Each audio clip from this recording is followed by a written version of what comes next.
Chapter 8. The Spirit of the Wind and the Rain. For many weeks, Key did not go back to the graveyard. He thought, "I'm happy that I went to see Conway.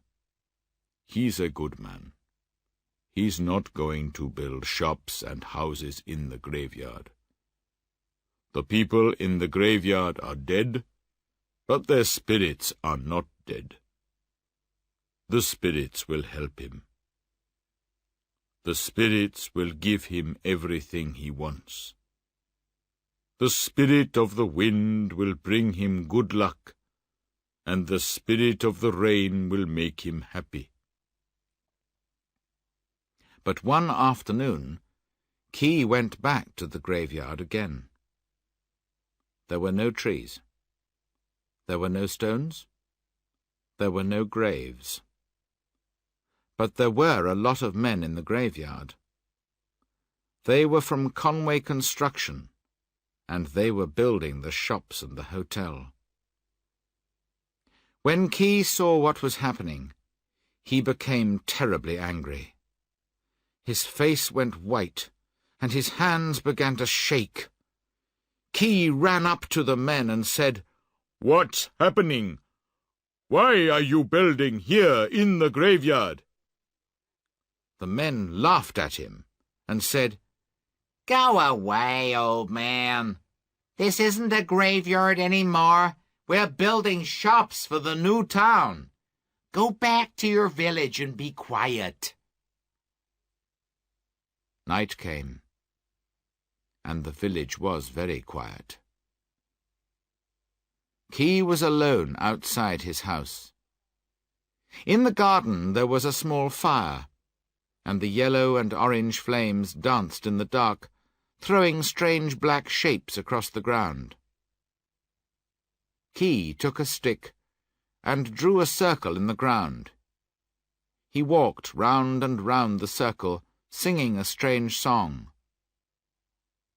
A long way away, he could hear the sound of some dogs howling at the night sky.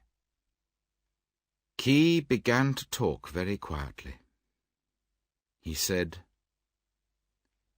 "Spirit of the wind, spirit of the rain, listen to me and help. His name is Conway. I saw him a few weeks ago. He said some things to me, but they were not true. Conway is building the shops and hotels in the graveyard. When I saw him, I said, 'I will give you everything you want.' Now, I need your help, because the things I say are always true. I do not want to give him everything he wants, but I must. That is the law of the Hungan. But something bad must happen to him too. Spirit of the wind, spirit of the rain, help me, help me." When Key finished, a cold wind began to blow. It blew through the village, and then the trees began to move in the wind. There were clouds in the sky, and it began to rain. Soon, the wind and the rain came to Port-au-Prince. Conway was getting ready to go to bed. Then the wind began to blow, and he began to feel cold and afraid. He looked out of the window. It was very dark, and there were a lot of clouds in the sky. He picked up his clock and put it by his bed because he had to wake up at 7 o'clock. Then he turned off the light. Just before he went to sleep, he could hear the wind and the rain in the garden, and he thought for a moment that he could see the face of an old man at the window. He did not sleep well that night. All night he had bad dreams, terrible dreams. In his dreams he saw Key's grandfather and all the other spirits from the graveyard. He was very frightened of the spirits, and they ran after him in his dreams. He saw their white faces and felt their cold hands. He could hear strange music coming from behind dark trees, and could hear people screaming and laughing and shouting out his name. Ring! It was 7 o'clock. Conway looked at his clock and got out of bed. He brushed his teeth. He was very tired after his bad night, but he washed his face with cold water, and he began to feel much better. He soon forgot about his dreams of Key and the graveyard. He got dressed, and then had some breakfast and opened his letters. At 8 o'clock he got in his car and went to the office. Marie was not there, so he opened the doors and made a cup of coffee. He went into his office and sat down. He was sitting behind the big desk in his office when the telephone rang. Ring! Conway woke up. He was in bed. He looked around the room. What's happening? He thought. Where am I? He picked up his clock. It was 7 o'clock. Conway thought, that was a dream again. In my dream, I got up and went to the office. But it was only a dream, and I'm still at home. How strange. I thought I was at the office. Conway got dressed and went to the office. When he went in, Marie was sitting at her desk.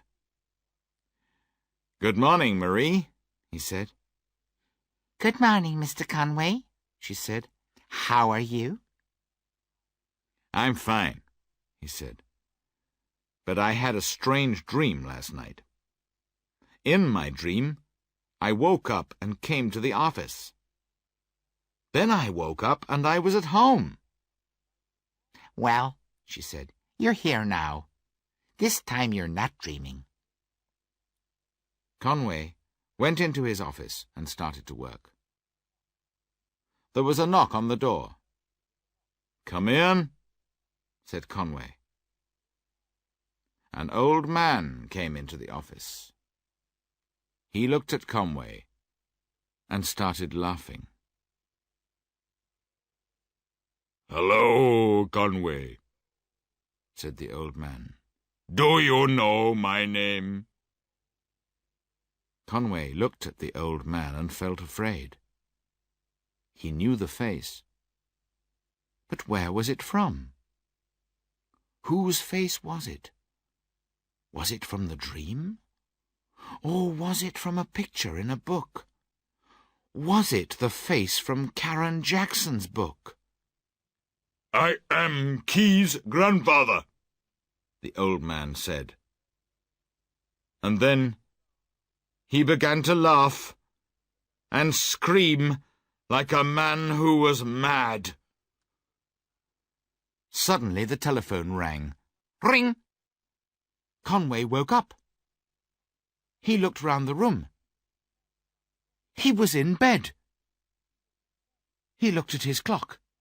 It was 7 o'clock in the morning. He thought, I was dreaming again.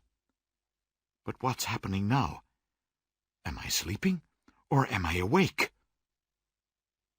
He was very frightened now. He got up and went to the bathroom to wash his face. He looked into the mirror and screamed. In front of him, in the mirror, there was the head of a dead man. There were no eyes and no nose, just deep black holes. A long, thin, red snake was moving slowly in and out of the holes. The snake looked at him with its two small, cold eyes, and moved through the open mouth and went round and round the neck and stopped. Then suddenly the head came alive. It had bright white teeth, there were fires in the eyes, and it began to laugh and scream. Then Conway remembered the face. In front of him was the face of Key's grandfather, the face of the terrible voodoo Hungan, Baron Samedi, laughing at him. Ring! Conway woke up again. He was in bed. He looked at the clock. It was 7 o'clock. He started screaming.